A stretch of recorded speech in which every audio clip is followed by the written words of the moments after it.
Hello friends, आज हम topic start कर रहे हैं electrostatic. This video is important for intermediate student in all board, CBSE, ICSE and UP board. सभी बच्चों के लिए ये वीडियो बहुत ही इंपॉर्टेंट है बेसिक कॉन्सेप्ट के लिए, क्योंकि अभी आपके प्रैक्टिकल स्टार्ट होने वाले हैं इंटर के। उसमें आपको एग्जामिनर जो बहुत ही इंपॉर्टेंट क्वेश्चन पूछते रहते हैं, जिनमें आपको बहुत ही दिक्कत होती है, तो उनका बेसिक कॉन्सेप्ट आपको क्लियर करने के लिए हमने ये वीडियो बनाया है, electrostatic on electric charge. First topic है इसका electric charge. Electric charge two types, one is the positively charge and other negatively.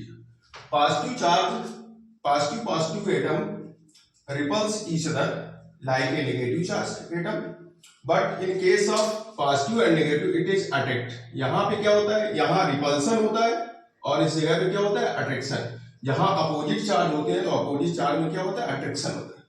तो यहाँ पे हमें चार्ज, जो इलेक्ट्रिक चार्ज है, उसको हम किस तरह से क्रिएट करते हैं। तो charge particle can be created by disturbing the neutrally atom, क्योंकि जो न्यूट्रल एटम है, neutral atom means number of electrons and number of protons both are equal, इसको हम कहते हैं न्यूट्रल एटम।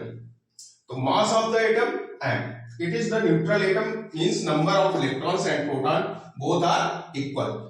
तो इसको हम न्यूट्रल एटम कहेंगे जब इस एटम को हम डिस्टर्ब करेंगे बाय इलेक्ट्रिक चार्ज एक्सटर्नली या rubbing on each other different surface, friction create करेंगे।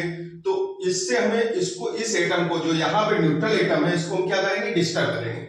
या पे इस पे पॉजिटिवली इससे इलेक्ट्रॉन यहाँ से क्रिएट किए जाए या इलेक्ट्रॉन इसको गेन किए जाए, तो यहाँ पे ये एटम हमारा डिस्टर्ब हो जाएगा। तो disturbing atom, loss of electron gives the positive charge.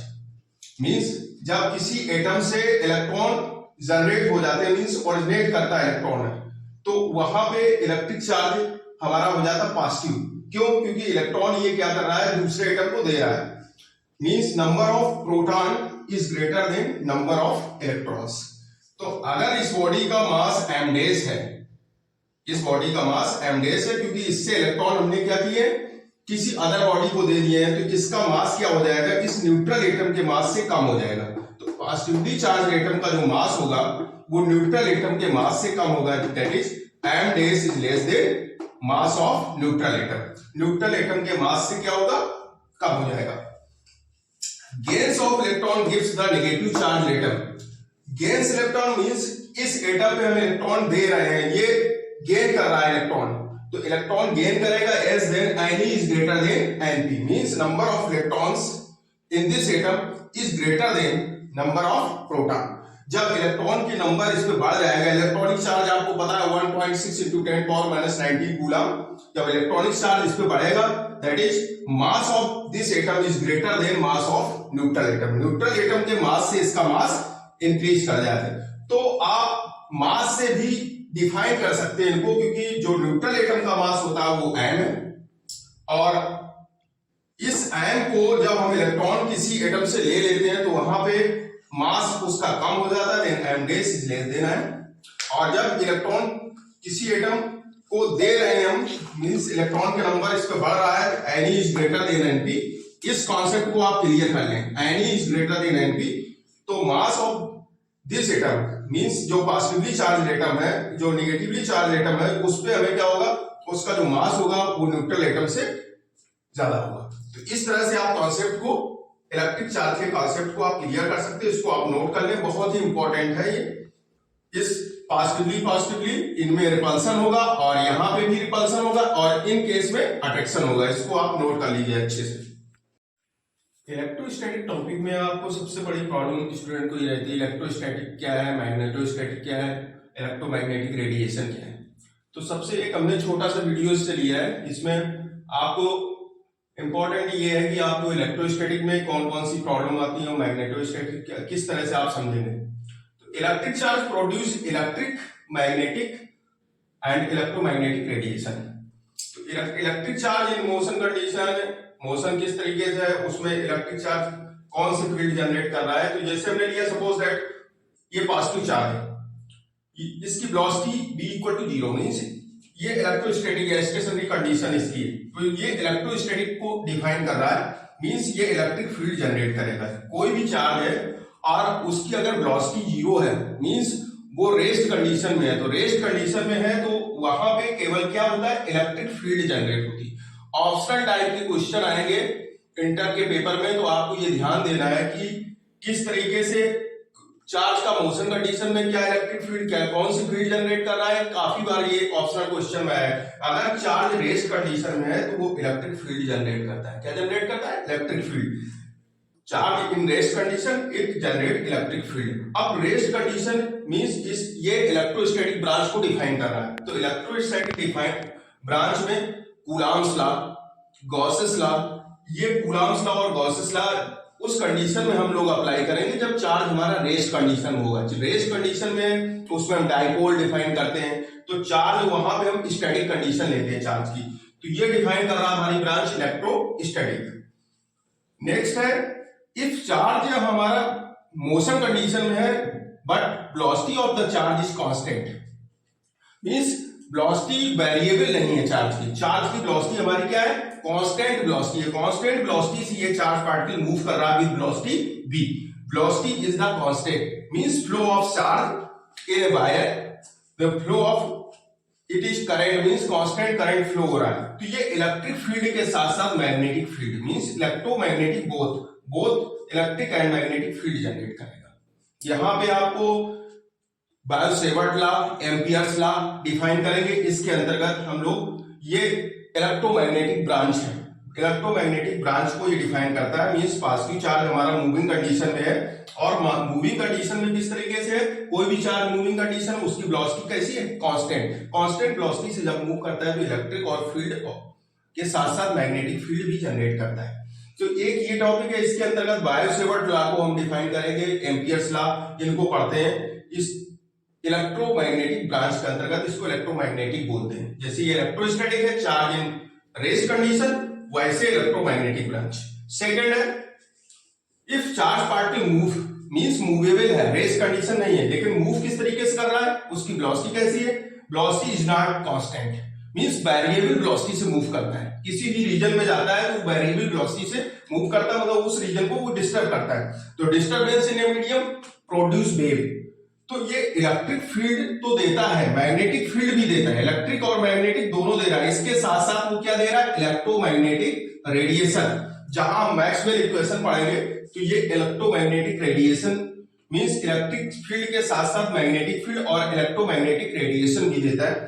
तो ये इलेक्ट्रोमैग्नेटिक जो ब्रांच है हमारी, जो रेडिएशन हम लोग निकालते हैं, तो वहां पे आपको इलेक्ट्रोमैग्नेटिक रेडिएशन में आप समझ जाइएगा कि कोई भी चार्ज हमारा मोशन कंडीशन में लेकिन उसकी वेलोसिटी कांस्टेंट नहीं है, वो वेरिएबल वेलोसिटी से मूव कर रहा है। जब वेरिएबल वेलोसिटी से मूव करेगा कोई भी इलेक्ट्रॉन लाइक पार्टिकल, तो वो क्या करता है, डिस्टरबेंस क्रिएट करता है।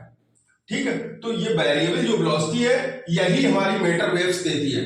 जब कोई भी इलेक्ट्रॉनिक पार्टिकल्स जो मूव करते हैं किसी रीजन में, वो जनरेट करते हैं मैटर वेव्स। तो वेव्स आपको, वेव्स मींस है जब ये किसी रीजन में जाएगा तो उस रीजन को क्या करेगा, डिस्टर्ब करेगा। तो डिस्टर्ब करने से ये इलेक्ट्रोमैग्नेटिक रेडिएशन देगा। तो इलेक्ट्रिक फील्ड भी देता है, मैग्नेटिक फील्ड भी देता है और इलेक्ट्रोमैग्नेटिक रेडिएशन भी देता है। तो इस टॉपिक को आप नोट कर लीजिए, बहुत ही इंपॉर्टेंट है, क्योंकि पूरी फिजिक्स आप इलेक्ट्रोस्टैटिक और मैग्नेटोस्टैटिक जो पढ़ रहे हैं उसका ये बेसिक कॉन्सेप्ट है। आप समझ सकते हैं कि चार्ज रेस्ट कंडीशन में, चार्ज मोशन में, और मोशन उसका कांस्टेंट वेलोसिटी से है। चार्ज हमारा मोशन कंडीशन लेकिन वेलोसिटी उसकी कांस्टेंट नहीं है। तो इस तरीके से आप सभी टॉपिक को क्लियर कर सकते हैं। आज हम आप लोगों को कूलॉम्स लॉ डिफाइन करेंगे। कूलॉम्स लॉ इलेक्ट्रोस्टैटिक ब्रांच का में ही पहला लॉ है कूलॉम्स लॉ। कूलॉम्स लॉ से हम फोर्स कैलकुलेट कर सकते हैं, इलेक्ट्रिक फोर्स। तो electric force Coulomb's, electric force is a conservative nature. Conservative और नॉन कंजर्वेटिव आप समझते हैं। कंजर्वेटिव मींस होता है पाथ इंडिपेंडेंट और non conservative path dependent force. जैसे कंजर्वेटिव फोर्स के लिए किसी कांटेक्ट सरफेस की जरूरत नहीं होगी, फोर्स अप्लाई होगा। जैसे ग्रेविटेशनल फोर्स, इलेक्ट्रिक फोर्स, इनको कांटेक्ट की जरूरत नहीं है, आप उसके दूर भी हैं तब भी आप इलेक्ट्रिक फोर्स का अनुभव करते हैं। जबकि नॉन कंजर्वेटिव फोर्स है, जैसे फ्रिक्शन है, जब कोई भी सरफेस एक दूसरे से कांटेक्ट में आती है तभी फ्रिक्शन अप्लाई होता है। तो फ्रिक्शन है, विस्कस फोर्स है, ये होते हैं नॉन कंजर्वेटिव फोर्स। संरक्षी असंरक्षी बल हिंदी में बोलते हैं। तो कंजर्वेटिव फोर्स है हमारा कूलम्ब्स लॉ। इसको इनवर्स स्क्वायर फोर्स भी कहते हैं, क्योंकि ये डिस्टेंस का स्क्वायर का इनवर्सली प्रोपोर्शनल होता है, इसलिए इसको इनवर्स स्क्वायर फोर्स भी बोल सकते हैं और कंजर्वेटिव फोर्स भी बोल सकते हैं। कंजर्वेटिव एक नेचर है, तो उस नेचर के अंतर्गत कई भी फोर्स आते हैं, जैसे कूलम्ब्स लॉ, ग्रेविटेशन में कई फोर्स आते हैं, तो ये कंजर्वेटिव नेचर का है। तो आ जाइए कूलम्ब्स लॉ को हम डिफाइन करते हैं। कूलम्ब्स लॉ मींस अप्लाई होता है स्टैटिक पोजीशन में, कोई भी charge particle in rest condition में है, उसके बीच में जो फोर्स हम लोग कैलकुलेट करते हैं उसको हम कूलम्ब्स लॉ से कैलकुलेट करते हैं। इस फर्स्ट फिगर पे आ जाएगा, यहां देखिए Q1 Q2 चार्ज पार्टिकल है और उनपे चार्ज कितना है Q1 and Q2, separated by distance r distance पे एक दूसरे से रखे हैं, लेकिन इनकी वेलोसिटी क्या है, जीरो, हमने डिफाइन किया है यहाँ पे। इसी ये इलेक्ट्रोस्टैटिक कंडीशन है, ये स्टेशनरी कंडीशन भी इसको कह सकते हैं। इन पे फोर्स अप्लाई हो रहा है Q2 ऑन Q1 F21 और Q1 ऑन Q2 F12। अब सबसे बड़ी बात यहाँ पे ये है कि ये अट्रैक्शन नेचर का है या रिपल्सन नेचर का है, इसलिए हमने दो डायग्राम आपको दिए हैं अट्रैक्शन और रिपल्सन डिफाइन करने के लिए। Product of charge particle is greater than zero, they it is repulsive nature. अगर कोई भी दो चार्ज पार्टिकल का प्रोडक्ट ग्रेटर देन जीरो मिले, आप चार्ज पार्टिकल का प्रोडक्ट कर ले और वो ग्रेटर देन जीरो है, तो ये रिपल्सिव नेचर का, किस नेचर का है, repulsive. Force Q1 and Q2 वही डिस्टेंस, सेम डिस्टेंस है, R पे फोर्स अप्लाई हो रहा है Q1 on Q2, Q2 on Q1, F2 और F1 फोर्स अप्लाई हो रहा है। अब इसमें भी वही करना है कि Q1 Q2 का जो प्रोडक्ट करते हैं वो लेस देन जीरो है, तो ये अट्रैक्टिव नेचर को डिफाइन करता है। अट्रैक्शन, इसमें क्या होगा, अट्रैक्शन, क्योंकि ये दूसरे की तरफ क्या कर रहा है, अट्रैक्ट कर रहा है, और ये क्या है, रिपल्स कर रहे हैं, एक दूसरे से दूर जा रहे हैं। तो ये प्रोडक्ट ऑफ चार्ज पार्टिकल से अगर लेस देन जीरो है तो अट्रैक्शन है, और ग्रेटर देन जीरो है तो ये रिपल्सन है। कूलम्ब्स लॉ पे कूलम्ब्स लॉ डिफाइन करता है, ये अट्रैक्टिव और रिपल्सिव बोथ नेचर डिफाइन कर रहा है कूलम्ब्स लॉ। जबकि ग्रेविटेशनल लॉ में क्या होता है, वो अट्रैक्शन को डिफाइन करता है। मास बॉडी कोई भी एक निश्चित डिस्टेंस पे तो अट्रैक्शन होता है, उनमें रिपल्सन का कोई रोल नहीं है। तो ग्रेविटेशनल फोर्स अट्रैक्टिव नेचर है, जबकि कूलम्ब्स और कूलम्बिक फोर्स है वो हमारा अट्रैक्टिव और रिपल्सिव दोनों नेचर का होता है। तो यहाँ पे फोर्स जो होता है, कूलम्बिक जो फोर्स है, इलेक्ट्रिक फोर्स है, इसी को इलेक्ट्रिक फोर्स बोल रहे हैं। इलेक्ट्रिक फोर्स क्या है, directly proportional to Q1 into Q2, product of two charge. दोनों चार्ज के क्या होता है, प्रोडक्ट होता है और उसके डायरेक्टली प्रोपोर्शनल होता है। जब सेकेंड में क्या है, जो कूलम्बिक फोर्स है वो इनवर्स स्क्वायर फोर्स है, इसलिए जो डिस्टेंस है दोनों को उनके inversely square of inversely proportional, उनका डिस्टेंस के बीच का स्क्वायर का इनवर्सली प्रोपोर्शनल हो जाता है। तो इन दोनों को कंबाइन कर लेते हैं, दोनों लॉस को, तो ये हो जाएगा I proportional to Q1 Q2 upon R square. ये प्रोपोर्शनलिटी यहां पे हमने अप्लाई की। जब प्रोपोर्शनलिटी को हम हटाएंगे तो हमें पता है हम क्या लगा देते हैं, कांस्टेंट को अप्लाई करते हैं, तो वो constant F equal to 1/4πε0 into K Q1 Q2 upon R square.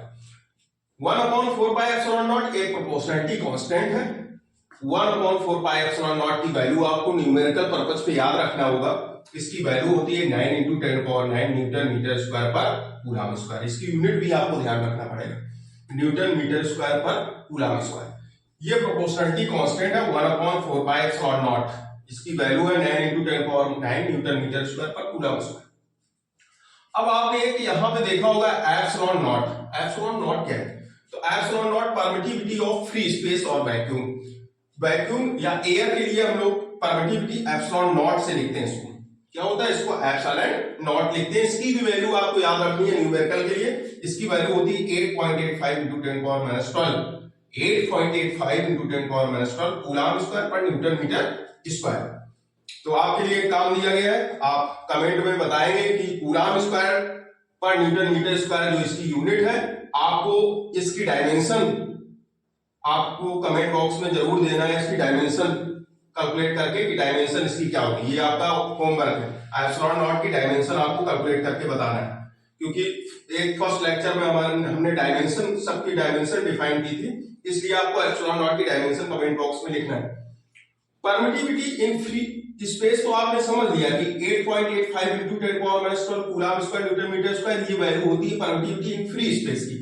लेकिन permittivity in medium, free space सब जगह नहीं है और मीडियम भी चेंज होते हैं हर एक जगह के, तो उस जगह पे इस परमिटिविटी का क्या रोल है, तो परमिटिविटी इन मीडियम एप्सिलॉन की जो वैल्यू होती है वो एप्सिलॉन नॉट इनटू के, मींस के इज ए डाइलेक्ट्रिक कांस्टेंट, और डाइलेक्ट्रिक कांस्टेंट और फ्री स्पेस की जो परमिटिविटी है दोनों का प्रोडक्ट को हम बोलते हैं परमिटिविटी इन मीडियम। तो के डाइलेक्ट्रिक कांस्टेंट है, तो किसी भी मीडियम के लिए अगर आप परमिटिविटी आपको कैलकुलेट करते हैं तो उसको हमें किससे डिफाइन करेगा, एप्सिलॉन से। Epsilon is equal to epsilon naught into के। अब परमिटिविटी जो फ्री स्पेस की परमिटिविटी हो गई, वहां पे हमने एक टर्म यूज किया है के इज द डाइलेक्ट्रिक कांस्टेंट, और किसी बुक में इसको रिलेटिव परमिटिविटी भी कहते हैं। तो डाइलेक्ट्रिक कांस्टेंट और डाइलेक्ट्रिक कांस्टेंट आप सभी मटेरियल के लिए अलग अलग होता है। जैसे आपने अभी अधिकतर पढ़ते हैं एयर और वैक्यूम के लिए के इक्वल टू 1 लिख देते हैं, ये एक वैल्यू होती है इसकी के की। रबर के लिए डाइलेक्ट्रिक कांस्टेंट 3 होता है, आपको याद रखना पड़ेगा, क्योंकि कभी कभी न्यूमेरिकल में इस मीडियम को डिफाइन करता है कि रबर अगर मीडियम है किसी दो चार्ज पार्टिकल के बीच में, तो फिर उस पर फोर्स कितना होगा दोनों चार्ज पार्टिकल के बीच, तो आपको इस डाइलेक्ट्रिक कांस्टेंट की जरूरत पड़ेगी। तो रबर के लिए डाइलेक्ट्रिक कांस्टेंट कितना होता है, के इक्वल टू 3। माइका एक मटेरियल होता है, उसके लिए डाइलेक्ट्रिक कांस्टेंट होता है के इक्वल टू 6। वाटर के लिए डाइलेक्ट्रिक कांस्टेंट है के इक्वल टू 80, और मेटल के लिए डाइलेक्ट्रिक कांस्टेंट है के इक्वल टू इनफाइनाइट। ये इंपॉर्टेंट डाइलेक्ट्रिक कांस्टेंट को हमने यहाँ पे लिखा है, जो न्यूमेरिकल में आपको यूज करना पड़ सकता है, इसलिए इनको याद रखना है। वैक्यूम एयर के लिए या फ्री स्पेस, कभी कभी फ्री स्पेस भी यूज करता है टर्म, तो फ्री स्पेस वैक्यूम एयर के लिए के इक्वल टू 1, रबर के लिए के इक्वल टू 3, माइका के लिए के इक्वल टू 6, वाटर के लिए के इक्वल टू 80, और मेटल के लिए के इक्वल टू इनफाइनाइट। मेटल के लिए जो डाइलेक्ट्रिक कांस्टेंट होता है उसकी वैल्यू इनफाइनाइट। आप ये फिगर में ये देख लीजिए, टॉपिक हमने दिखाया है कि के डाइलेक्ट्रिक कांस्टेंट है, और इस डाइलेक्ट्रिक कांस्टेंट को अगर Q1 Q2 दो चार्ज पार्टिकल हैं, उनके बीच की डिस्टेंस r दी गई, इस बीच में कोई डाइलेक्ट्रिक कांस्टेंट का कोई भी मीडियम हम यहाँ पे रख दे रहे हैं, लाइक जैसे हमने रबर यूज कर लिया, तो रबर के लिए एक जनरल फार्मूला होता है, किसी मीडियम के लिए अगर फोर्स अप्लाई करते हैं तो Fm इज इक्वल टू होता है F एयर अपॉन के, यहीं से कैलकुलेट कर सकते हैं। के इक्वल टू 1 रख देंगे तो ये हो जाएगा F एयर का फार्मूला हो जाएगा। इससे किसका फार्मूला आ जाएगा, एयर के लिए। अगर के का मान यहाँ पे 1 रख दें तो ये हो जाएगा एयर के लिए। अब इसी ये एयर का फार्मूला हो जाएगा। एयर के लिए फोर्स, कोई भी मीडियम दो चार्ज पार्टिकल के बीच में एयर है या वैक्यूम है या फ्री स्पेस है, उसके लिए हो जाएगा F air is equal to 1/4πε0 Q1 Q2 r²। अगर यही फार्मूला मीडियम के लिए निकालेंगे तो के का मल्टीप्लाई कर लेंगे, एप्सिलॉन नॉट इनटू के रहेगा। अब मीडियम कौन सा होना चाहिए, तो उसके लिए हमने ये फार्मूले दिए हैं। एफएम अगर मीडियम हमारा रबर का है तो एफ एयर के लिए जो फार्मूला निकलता है उसमें 3 से डिवाइड कर लेंगे तो ये आ जाएगा फोर्स। अगर यहाँ रबर मीडियम है, इसके बीच में रबर का मीडियम है, तो इनके बीच जो फोर्स निकलेगा वो एयर के फोर्स से 3 को डिवाइड कर लेंगे, क्योंकि डाइलेक्ट्रिक कांस्टेंट की वैल्यू कितनी होती है, 3।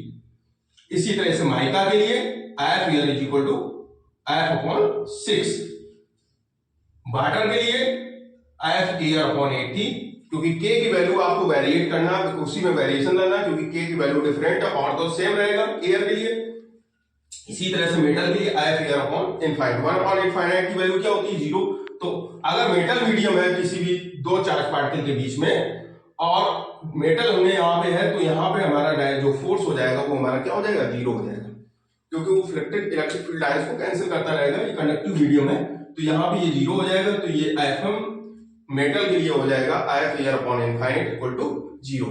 तो ये बहुत ही इंपॉर्टेंट टॉपिक है, आपको इस अपने बेसिक कॉन्सेप्ट को क्लियर करने के लिए एग्जामिनर कभी कभी पूछ देते हैं कि आप अट्रैक्शन और रिपल्सन को डिफाइन कर लीजिएगा, कभी कभी डाइलेक्ट्रिक कांस्टेंट के विषय में आपसे पूछते हैं। तो ये एक जनरल वीडियो आपका है, डाइलेक्ट्रिक कांस्टेंट, कूलॉम्स लॉ किस तरीके से आप डिफाइन करेंगे, इसकी ये इंपॉर्टेंट टॉपिक है, इनको आप बहुत ही अच्छे से नोट कर लीजिएगा। ये बहुत ही उपयोगी आपके लिए, आगे के लिए कॉन्सेप्ट आपका इसमें क्लियर हो जाएगा। इलेक्ट्रोस्टैटिक का एक टॉपिक हम स्टार्ट कर रहे हैं, electric field intensity. Electric field intensity, तो फर्स्ट आप इलेक्ट्रिक फील्ड्स जानते हैं कि इलेक्ट्रिक फील्ड क्या है। इलेक्ट्रिक फील्ड ये है कि कोई भी चार्ज पार्टिकल किसी भी फील्ड में है, वो अट्रैक्शन और रिपल्सन का एक्सपीरियंस कर रहा है कोई भी चार्ज पार्टिकल, तो इस तरह की फील्ड को इलेक्ट्रिक फील्ड कहते हैं। जो भी फील्ड है इसको हम बोलेंगे इलेक्ट्रिक फील्ड। जहां पे अट्रैक्शन और रिपल्सन का कोई भी चार्ज पार्टिकल एक्सपीरियंस करता है उसको वो इलेक्ट्रिक फील्ड होती है। Electric field intensity means strength of electric field. कोई भी चार्ज पार्टिकल किसी भी फील्ड में आ रहा, उसको अट्रैक्ट कर रही कोई भी फील्ड या रिपल्स कर रही है, तो अट्रैक्शन और रिपल्सन की उसका मैग्नीट्यूड क्या है, उस मैग्नीट्यूड को जो डिफाइन करता है वो है इलेक्ट्रिक फील्ड स्ट्रेंथ की। Intensity means strength of the electric field. Electric field strength जो डिफाइन करता है वो इलेक्ट्रिक फील्ड इंटेंसिटी। तो इस इलेक्ट्रिक फील्ड इंटेंसिटी में जैसे हमने सपोज दैट कोई भी चार्ज पार्टिकल हमारा रेस्ट कंडीशन, क्योंकि इलेक्ट्रोस्टैटिक की कंडीशन है तो हमारा चार्ज पार्टिकल होगा रेस्ट कंडीशन V = 0 किसी भी रीजन में, ये इलेक्ट्रिक फील्ड जनरेट कर रहा है। Electric field generate means positive charge है, इसमें electric field away from the centre, तो इलेक्ट्रिक फील्ड बाहर की तरफ जा रही है, तो यहां पे एक फील्ड बन गई, ये हमारी इलेक्ट्रिक फील्ड हो गई, ये इसका इफेक्टिव एरिया है। इसमें कोई भी टेस्ट चार्ज, जैसे टेस्टिंग करते हैं किसी वायर में से कनेक्ट करके हम बल्ब को, और कोई भी जैसे फॉल्ट होता है तो वहां पे टेस्टिंग करते हैं कि किस जगह पे फॉल्ट है, तो हम ऐसे बार बार किसी तार को टेस्टिंग, जैसे कोई भी तार को कनेक्ट करके देखते हैं कि तो किस जगह पे फॉल्ट है। उसी तरीके से ये टेस्ट चार्ज है, इस फील्ड में इसके द्वारा ओरिजिनेट ये फील्ड है, इस फील्ड में हम कोई भी टेस्ट चार्ज लेके आ रहे हैं, तो इस टेस्ट चार्ज पे ये कितनी तेजी से अट्रैक्ट कर रहा है या रिपल्स कर रहा है। अट्रैक्शन कब होगा, जब इसका नेचर इस फील्ड के अपोजिट होगा। मींस ये अगर फील्ड यहाँ पे पॉजिटिव है, पॉजिटिवली चार्ज है फील्ड, तो चार्ज पार्टिकल अगर हम लेके आ रहे हैं, इलेक्ट्रिक फील्ड हमारी पॉजिटिवली चार्ज है और चार्ज पार्टिकल, तो ये इस पे रिपल्सन क्रिएट करेगा, तो यहाँ पे हो जाएगा away from the charge. Charge से बाहर की तरफ इसकी फील्ड की जो डायरेक्शन होगी वो चार्ज से बाहर की तरफ, means away from the charge. अगर इलेक्ट्रिक फील्ड हमारी नेगेटिवली चार्ज है, कोई नेगेटिव चार्ज पार्टिकल है, वहां पे इलेक्ट्रिक फील्ड वो नेगेटिवली चार्ज इलेक्ट्रिक फील्ड है, और वहां पे कोई भी test charge, positively test charge हम लेके आ रहे हैं, तो टेस्ट चार्ज पॉजिटिवली है, तो ये क्या करेगा, टुवर्ड्स द चार्ज, अपनी चार्ज की तरफ ये जो फील्ड है उस टेस्ट चार्ज को क्या कर लेगी, अट्रैक्ट कर लेगी। तो इसमें दो तरह के नेचर होते हैं फील्ड के, एक पॉजिटिवली चार्ज और एक नेगेटिवली चार्ज।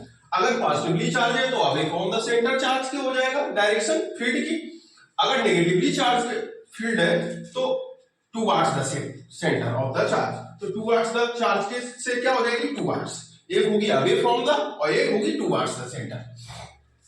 तो इलेक्ट्रिक फील्ड इंटेंसिटी जो स्ट्रेंथ है कोई भी फील्ड की, इसको हम डिफाइन कर लेंगे, तो force per unit test charge, it is known as electric field intensity. Force per unit test charge means equal to F/Q0, equal F/Q0, ये है इलेक्ट्रिक फील्ड इंटेंसिटी का फार्मूला। कोई भी पॉइंट चार्ज हम लेके आ रहे हैं तो वो उस पर जो फोर्स अप्लाई होगा उसको हम बोलेंगे, उनका जो रेशियो होगा force upon charge test charge, तो ये हो जाएगा इक्वल टू F/Q0। यूनिट क्या हो जाएगी, F को हम लिखते हैं न्यूटन पर कूलम। फर्स्ट वीडियो में हमने बताया था कि न्यूटन को की डायमेंशन कैसे, न्यूटन फोर्स की है, फोर्स की डायमेंशन होती है mlt-2 और कूलम को लिखते हैं 80, तो इसकी डायमेंशन हो जाएगा mlt-t, ऊपर जाएगा t-3 a-1, तो इसकी डायमेंशन भी आपको याद रखनी है कि यूनिट न्यूटन पर कूलम हो जाएगा और डायमेंशन हो जाएगा mlt-3 a-1। अब electric field intensity for point charge पे इलेक्ट्रिक फील्ड इंटेंसिटी आपको कैलकुलेट करना है। तो पॉइंट चार्ज के लिए फार्मूला, क्योंकि हमने अभी कूलम लॉ अभी पढ़ा था, तो उसमें हमने कोई भी चार्ज पार्टिकल स्टैटिक कंडीशन में और वो सेपरेटेड बाय डिस्टेंस r, तो उस पे जो फोर्स अप्लाई हो रहा था वो कहलाता है 1/4πε0 Q1 Q2/r²। तो यहाँ पे हमने चार्ज पार्टिकल लिया है, एक तो हमारे जिसके द्वारा फील्ड जनरेट हो रही वो चार्ज पार्टिकल और एक ही टेस्ट चार्ज। इनके बीच की अगर हम distance suppose that r distance है, इनके बीच में r डिस्टेंस पे कोई भी चार्ज पार्टिकल हम किसी फील्ड में लेके आए, तो इस पे फोर्स कितना अप्लाई होगा, तो फोर्स की वैल्यू हो जाएगी F = 1/4πε0 Q0/r²। एयर के लिए K = हमने 1 रख दिया कि मीडियम, सपोज दैट इनके बीच में मीडियम क्या है, एयर और वैक्यूम, तो इलेक्ट्रिक फोर्स जो हो जाएगा F = 1/4πε0 Q0/r²। किसी भी पॉइंट चार्ज के लिए इलेक्ट्रिक फील्ड इंटेंसिटी हमने अभी बताया फार्मूला इक्वल टू F/Q0 होता है, इक्वल टू F/Q0। F की वैल्यू आपने यूज कर दी, क्योंकि 1/Q0 इसको बाहर कर लेंगे तो F की वैल्यू हो जाएगी 1/4πε0 Q0/r²। क्यू नॉट से क्यू नॉट कैंसिल हो जाएगा, तो यहाँ पे इलेक्ट्रिक फील्ड इंटेंसिटी आ जाएगी E equal to 1/4πε0 Q upon R square.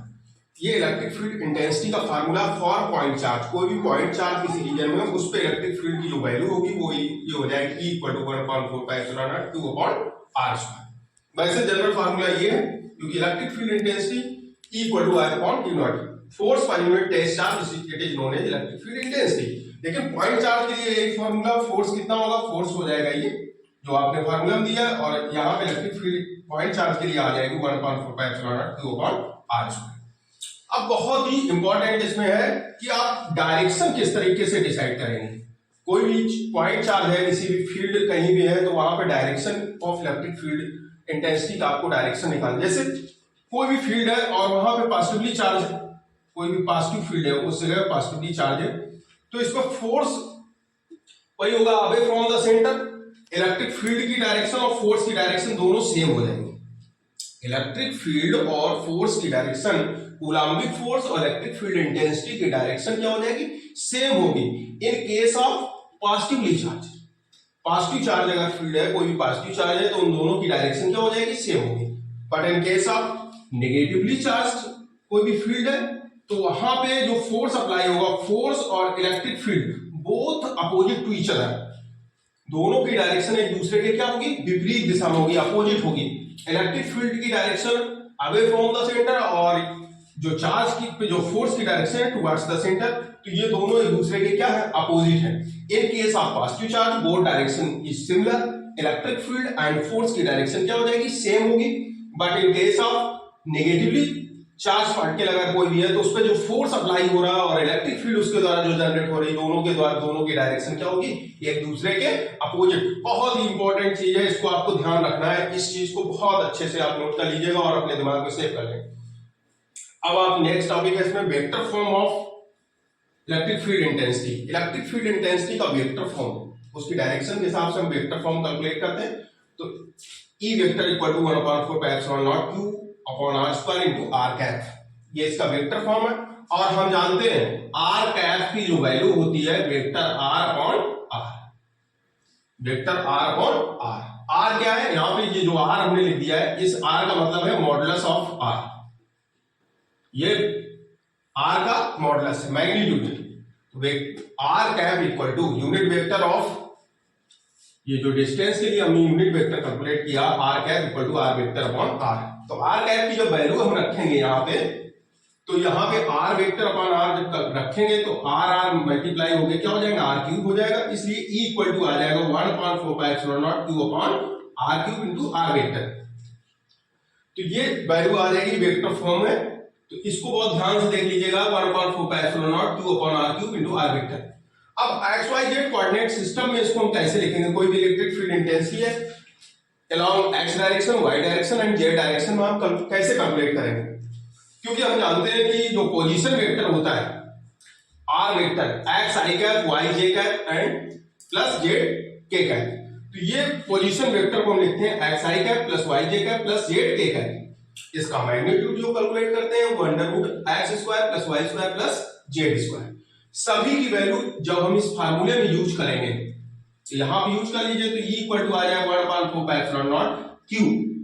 R vector की वैल्यू आपने ये दी गई है, x i cap plus y j cap plus z cap, R vector की वैल्यू रख देंगे अपान में R क्यूब की वैल्यू, क्योंकि R वेक्टर की वैल्यू आपने रखी है x² plus y square plus z square का रूट मतलब 1/2, तो x² plus y square plus z square की पावर क्यूब ऑलरेडी है तो 3/2 हो जाएगा।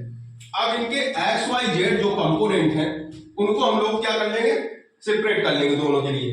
तो separation of X Y Z component, तो इलेक्ट्रिक फील्ड हमारी हो जाएगी जो ई वेक्टर है, इसको हम लिख सकते हैं E vector equal to I cap E X plus Z cap E Y plus K cap E Z. तो X Y Z component both side आप सेपरेट करेंगे, तो यहां पे x component of electric field 1/4πε0 qx upon x square plus y square plus z square power 3/2. Similarly, y component of electric field Ey equal to 1/4πε0 qy upon x square plus y square plus z square power 3/2. And Z component of electric field, similarly Z component, और यहाँ पे Z component को यहाँ से separate कर लेंगे तो हो जाएगा 1/4 2z upon x square plus y square plus z square power 3/2। तो ये बहुत ही इंपॉर्टेंट टॉपिक है, आप सब लोग इसको नोट कर लीजिएगा। एक्स वाई जेड कंपोनेंट में कैसे कैलकुलेट करते हैं, और जनरली पोलर वेक्टर कंपोनेंट में आर के लिए आपने कैलकुलेट किया है और कार्टेशियन कोऑर्डिनेट सिस्टम के लिए।